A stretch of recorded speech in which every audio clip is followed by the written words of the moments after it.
Label Radio.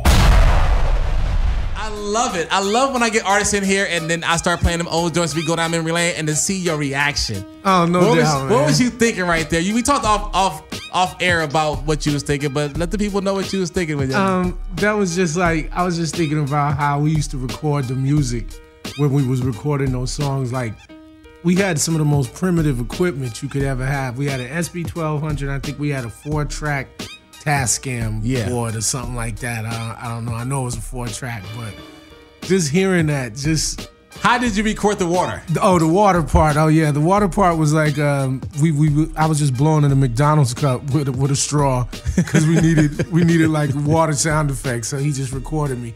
And fortunately enough, Gingy Brown was like, you know, I can't sit here and take all the credit for those records. Like, Gingy Brown was the driving force behind that. And he was an engineer, too. So I was lucky. That's why those records kind of had that. They had a certain sound to them, actually. Like, you know, they were very clear and crispy, but like you said, it still had that grimy feel. So Gingy's father was a jazz musician named Marion Brown. So it was like having a little edge working with him in the studio. Okay. Yeah, he was a big fan of Pete Rock and a student of Hank Shockley and, you know, those cats. So that's the vibe that we were trying to capture, like, on the record. Just that energy, just that sound. That's dope. That's dope. So you evolved. I mean, you was always freestyling, right. but you evolved into the freestyle champ. You was in the Guinness Book of World Records for longest freestyle. Yeah, at one point, the record has been broken now, but my man Red Cloud just did it. Yeah, Red Cloud, I think he did it in 18 hours. Yeah. 18. Yeah. Funny because Red Cloud's from my neighborhood. I'm from Hawthorne, so he's from my neighborhood. I remember going to his house when he was younger. He came to our studio a couple times or whatever when he was younger. And it's dope to see the culture evolve, you know, but 18 hours. Like when you did it, it was what, 8 hours? No, I did it. It was 9 hours and 15 minutes. So when I did it. What? Because he said he had to train and do all this running and rapping and stuff like that. Did you train to do yours? I'm gonna do it again, but I'll keep all of my trade secrets to myself. But I got a little something up my sleeve that I'm getting ready to pull off that's never been done before. And it's gonna be done on a grand scale. Because he was talking about doing it for 24 hours, and I'm like, so when you do it that long, do they allow you time to like? Yeah, you use a bathroom and all of that if you want to. Like when I did it for 9 hours and 15 minutes, I didn't though. Okay. It was like a regular work day. People work 9-hour work days, you know. Yeah. 8-hour work days. So that's the way that I approached it. And you did it on Rock the Bill. Was it something that you had planned to do already, like ahead of time? Well, we had talked about it. Like it was something that, you know, when I did it, most people weren't even thinking about doing it. So I was looking at myself as an innovator for trendsetter, right? Yeah. So like the only other dude that I really heard about doing it was some kid named Dio. You know, shout out to him, but I don't know what happened to him. But anyway, he did it, and then when I did it, I was just like, you know, we were just riding around saying, yo man, do you think you set a world record for freestyling? Has anybody done that? It was just like one of those conversations, you burning and having a conversation. And, you know, long story short, I was like, if I ever got an opportunity in the right venue to do it, I would do it. And so Chang from Guerrilla Union was like, hey, man, yo, maybe you could do it at Rock the Bells one year. And I was like, perfect. And so we set the stage up, and that's how that came about. And you're gonna do it again. I mean, you're not gonna divulge any information about what you're gonna do, but nah, I don't want to talk too much this time because you know I was already kind of like saying I was gonna do it, and I don't think a lot of people was probably even thinking about doing it on that level. Yeah. And you know I let it out the bag too soon, and then you know everybody ran and. Yeah, of course. Break the record. Of course. But hey, to each his own. Everybody deserves to break the record. If you can hold it and do it with class and style, you know, and grace, then I suggest you do it. Because when I do it this time, like I said, it's going to be you gonna shut it down? It's a grand event. Okay. Event. So let's talk about you had battles. You had battles. Infamous battle with Craig G. Yes, sir. Craig G was like one of my arch nemesis, nemesis, my arch enemies growing up, you know. But why? What? Where did that stem from? You want the whole story real quick? Short story is I want the whole story, David. Yeah. The whole story is me and Craig G, we actually didn't have any type of beef whatsoever. What happened was it was a particular summer where the streets was hot, you know, one of them hip hop summers. and Bobbito was on the radio and said, "Yo, man, you know it'd be a dope battle. Craig G and Supernatural would be a dope battle." Yeah. So from Bobbito saying that, he had one of the hottest radio shows in New York at the time. Columbia University, him and Stretch Armstrong. So just from him saying that, man, the streets went crazy. People was like, "Yo, we want to see that battle," and it just started to build. I really didn't know Craig G prior to that. I probably had met him like once. But you knew his music, from the Juice Crew, I know from the Juice Crew. Part, but personally. Oddly enough, like, I actually liked him as an MC. You know, I always thought Craig G, like, before I moved to New York, like, when I would listen to that music, the Juice Crew album, I always liked his voice. I thought he had a dope voice. Yeah, he does. So, anyway, skip forward to the New Music Seminar the next year. That's when that whole thing took place. And it was like, I got there, and I was supposed to be a host that night, actually, for the Lyricist Lounge. And when I got there and got on stage and was getting ready to bring out the first act or whatever, that's when Anthony Marshall grabbed the mic real quick and was like, "Yo, Craig G's in the building, Supernatural in the building, it'd be a great night to see a battle." And the crowd went crazy, and then you're pushed into a fight. So really, that's how that whole battle happened. It wasn't like something that we set up to do properly. It just, and that's what real hip hop is, Didn't you guys battle twice though? Yeah, we battled twice. But that's what real hip hop is not even not having it, a controlled environment all the time. Yeah. That's how battles should be. It's like street fight. But yeah, we did battle twice, and the second time, we went at it just as hard as the first time. And people say it was a draw. Some people say you won. The first one or the second one? The second one was no question. You got. I'm saying the whole entire thing. So the second one was a no question. The first one, like they said that they said he beat me. Yeah. And they said he beat you the first time, and then people said you beat him the second time. So it was even or whatever. Yeah, exactly. But for me, like back then when I was younger, like, oh God, that shit used to irritate me so much. But like, as you grow up and you learn lessons in life. Why did we never get a third battle? Because it's like after you done it, you already done it. It's like sometimes people want to see battles for their entertainment, not for the sake of the MC. Yeah. So that's the way that I have to always look at it. It's like I already did that, been there, done that. Like, and if to top it off, the money would have to be a considerable amount of cash. So now we talking about that. Now the new generation, they're actually paying cats big dollars. Eminem put on a bunch of things now. Absolutely. For battle. So would you get in the ring with Craig D again for a couple bucks? I would probably want to get in the ring with somebody else. Eminem or somebody like that. Whoever. It doesn't matter. Okay. It doesn't matter. Name somebody. Who would you battle right now that you think that's out there? See, I can't do that because once again, that's for your entertainment right now. That's not necessarily because for me, I don't want to battle anybody because at the end of the day, I've already proven that I'm a true champion within the class that I stand in. Nobody stands in my class. So at the end of the day, there's really nothing more for me to prove. Now, as I will state again, if the check is a considerable amount of money, yes, then I will battle anybody. Okay. But fair it's not just about money for me at the end of the day. But you're a grown ass man. You got that's your job. I got people to feed. Yeah, of course. Sure, But at the end of the day, like, really where I'm at, and not to sway the subject, where I'm at right now is like, I'm not in a battle with other MCs. I'm in a battle with this bullshit system that is perpetuating what we see and going on in the streets. That's true. We could sit up and watch cats battle each other for entertainment all day, but until we start really battling the system and writing records that make change, then that's just entertainment. And I think right now is the climate and the temperature for the MC to take the stage. We are the masters of ceremonies, and we've lost that. We are no longer the masters of ceremonies. We're being controlled by the masters, and I really think that's where it is for me. Like, there's no diversity in the music. Back when the golden era, we had diversity, so you can turn on and hear Poor Righteous Teachers. You can hear NWA. You can hear Young MC. You can hear diversity in music, and you don't do that anymore. I used to watch Rap City.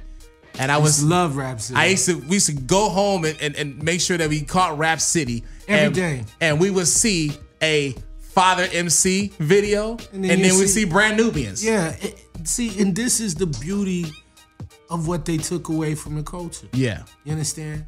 It was like it was a balance. Yeah, exactly. There's no balance now. No. It's like everything is either dark, ratchet, turned up. Yeah. You know, everything sounds like that. And when the music starts to turn robotic, then you need to be scared. Yeah. Because that means the organicness of the music is being sucked out. The life is being sucked out. You just look at like what you said. Look at the names like Poor Righteous Teachers, Brand Nubians, KRS-One, which stood for Knowledge Reigns Supreme over everyone. Big Daddy Kane, aka King Asiatic. Yeah. You know, King Sun. You know what I mean? You had Wu-Tang, who acknowledged the 5% lessons. You know what I mean? There was a certain air and a certain level of righteousness that came with the music without even trying. It was the way that people moved back then. You know, you wore the red, black, and green medallions, you know. Yeah. And you gotta understand, when the music was like that, that's when it was a threat. Yeah. That's when the music was the biggest threat, because what would it do? It would educate the masses. Yeah. So they had to dumb down the music, put dope in the music. Look at the music. Look at what we call music. Trap music. Trap music, for real, no disrespect. Yeah. Yeah. But look at the word. Trap. Yeah, you trapped. You trapped on the same fucking block doing the same thing all the time. A vicious cycle, yeah. It's a vicious cycle. You never get out. I don't want to be in a trap. I don't want to be put in a box. So that's why, you know, for me as an MC now that I've matured, and see, this is the thing they feared as well. All those groups that I named, Yeah. they grown ass men now with even more knowledge of self, Yeah. with even more to rap about. So let's make it harder for them to get to the people. And then they got kids as well too. So if To they feed. start to educate their kids and their kids educate their kids, That's all then it it's is. yeah. That's all it is, you know. And like, I feel like I'm glad that you gave me this opportunity to come up here tonight, you know, because And that's what it's about. I mean, hip hop is about that. Like you said, it's a balance. Like you said, it has to be some type of balance where we have some ratchetness, but we have some righteousness as well too. no doubt I'm from around the way. Don't Yeah. get it twisted. Yeah, like, we go in the club and we bounce with the rest of them. You that's know, what I'm saying. I'm not here to like to be, you know, self-righteous and super pretentious about the whole situation. Like, I've been in many clubs where they play that type of music and I dance to it too.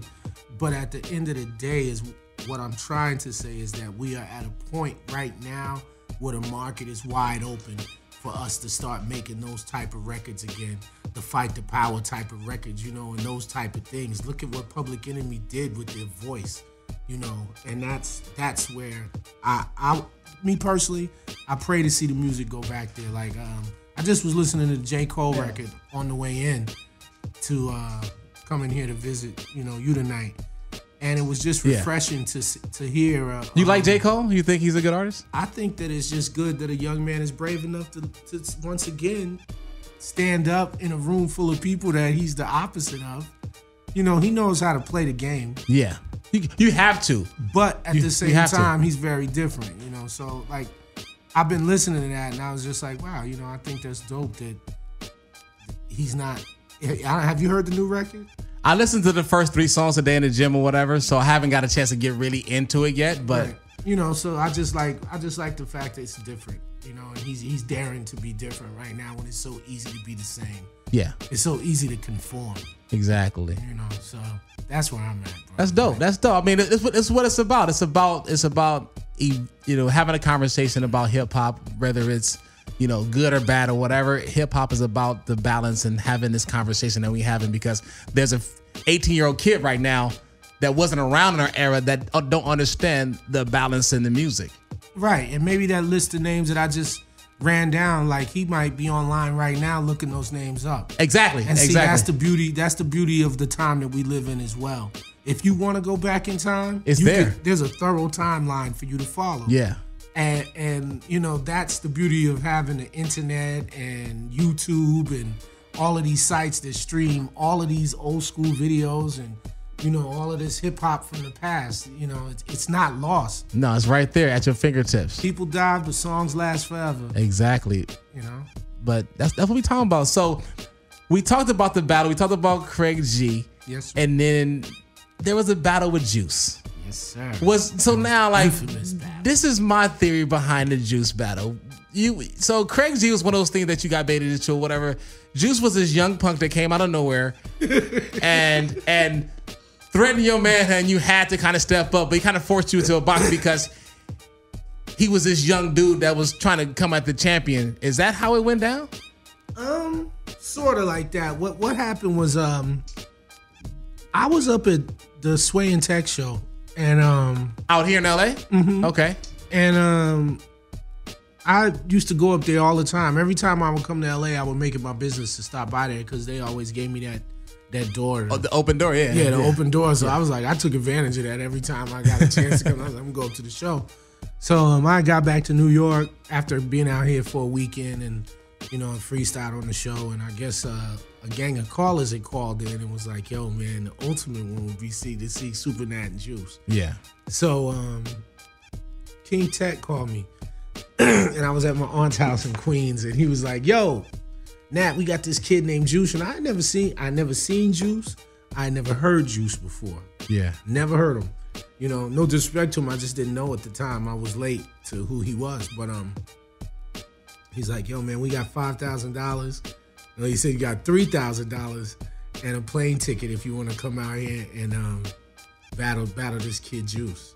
And I was like, make it $5,000 and a plane ticket, and I'll come out there and I'll battle the dude. And he was like, all right, let me get back to you. So we got it, a couple days went by, he calls me back. He's like, yo, we got it, man. We got it. It's locked in.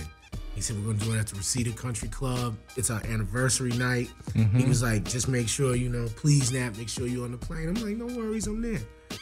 So I remember we flew out. But before I got out here, I went to Fat Beats. Shout out to Fat Beats, New York. Yeah. A lost institution, but shout out to them. But I went to Fat Beats, and I was getting some records to practice to. This is how serious I was taking this one. Uh-huh. And right at the time, the Pharoah Monch Get the Fuck Up beat that just came out. The song. Bam, bam, bam, yeah. That shit. So I was like, I went to Fat Beats to get that vinyl. And I was like, yo, man, I want that Pharoah Monch. That's the joint I felt like I wanted to battle to. Like that was a battle record to me. So I bought the record.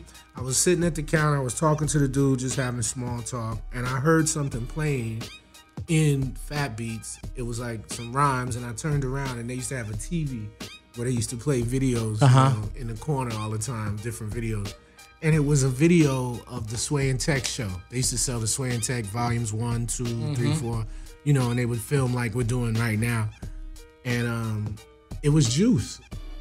It was this kid Juice on the thing. And I'm like, wow, what are the odds of me being And that was your first time seeing him? Yeah. And I told the dude, I said, yo, you got any more of those tapes? He was like, yeah. I said, let me buy one right now. So I bought the tape. And I went back to Queens, jumped on the train, got back to Queens and shit, got in the room. And I started with the tape in, and I was watching. I said, so this is the dude. And I'm watching the tape. And my cousin came upstairs, and I probably watched the tape like 3 times. Uh-huh. And I was getting ready to watch it again, and he just came to the thing, the VCR, and he took the tape out the VCR, and he was like, give me the tape. And I was like, what are you doing? He's like, don't get into his vibe too much. And I was like, you know what? You're right. Do you. Don't worry about him. You're right. And I was like, cool. So I gave him the tape or whatever, and about a week later, almost 2 weeks later, they flew me out, and the rest is history. That got to be one of. I mean, honestly, if we talk about the Craig G battle, I think you and Juice battle might be bigger than the Craig G battle as far as the epicness of it. Bro, I have been around the world, and I truly can say that I've been around the world. I'm a well-traveled person, and a lot of places I go, it surprises me how many people know about that battle. Like I just said, it still behooves me. It still makes me scratch my head because that was before, Instagram and Twitter and all of that. I think we just started having YouTube right around MySpace or something like that, right? Yeah, MySpace was out, and it was just like one of those times where it's amazing the power of hip hop and how far it goes. If Sway and Tech didn't call you on this battle, would you have taken this battle if somebody else called you? Like, say if Joe Blow from the Dallas radio station called you about Juice, would you have taken this battle? I don't know, because I think the only reason I knew about it was because of Sway and Tech. Exactly. So Sway and Tech kind of validated him, so you knew that he was official, or he was. Well, all the callers liked him too. Like, Yeah. like I was told, like I asked people, you know, like because I wasn't knowing. Yeah. I asked, you know, certain heads like, yo, you heard of this cat Juice? And a lot of dudes was like, yo, he's nice, man. Oh, okay, so You know? the validation was there. Yeah, So it was nobody ever told me Juice was whack. nah, he wasn't. Not once. he And was he not. wasn't. He wasn't. not. He was not a whack MC at all. He was nice. He was nice. Yeah. That was dope. Like I said, I think that as far as epicness, I think that was the most epic battle ever. That battle was funny. Why man. why did we never get a battle with you and Jen? Jen? It was I wasn't even interested. It was past. I mean, you was kind of over it by that time. 'Cause It's Jen not that came I over. just wasn't even interested. I mean, wasn't nothing I was ever truly interested in. Okay. I have to really, first of all, I have to look at you as a formidable opponent for me to even want to get in the ring with you. Whoa. You know, Okay. and that's just it. Okay. And that's it. No, I'm being real now, man. You gotta No, understand. no. Like I worked I like a it. long time to wear the badges that I wear, and for me to dirty my hands. You got to earn that. Yeah, I'm You not gotta just earn going that. to dirty my hands with chumps in the street. You got to look at me like, look, and I say this with all confidence. I am like the white buffalo. If I body one of them, it's just a body. If they body me, it's a trophy. Yeah, it's your head is You on the understand? mantle. Yeah, your head. So for me, I pick and choose my battles wisely. That's the mark of a real warrior, not a soldier. What did Jay-Z say? If I kill you, I'm brainless. If you kill me, you famous. There you go. There you go, right there. You know, you got to play the game a little different. Anyway, let's get into it, Nels. Let's get into some Poor Righteous. We talking about Poor Righteous teachers. So on a whim, I just had Nels put up some Poor Righteous teacher because we talking about the righteousness. So let's get into some Poor Righteous teacher. Listen and learn, children. My man, Super Nat. Hopefully we get a freestyle after this. We come back and freestyle. Absolutely. Let's get into it. White Labor Radio. Let's go.